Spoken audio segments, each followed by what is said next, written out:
اللہم صلی علی محمد و آل محمد ان اللہ و ملائکتہ یصلون علی النبی یا ایھا الذین آمنوا صلوا علیہ وسلموا تسلیما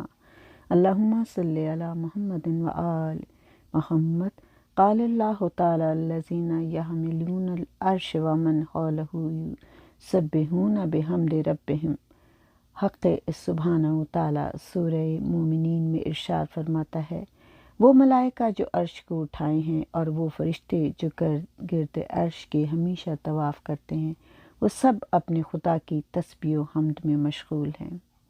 میرے رسول صلی اللہ علیہ وآلہ وسلم نے فرمایا کہ حق سبحانہ و تعالی نے جب عرش کو خلق کیا تو تمام ملائکہ کو اس کو اٹھانے کا حکم دیا، مگر وہ سب اس کے اٹھانے سے عاجز رہے۔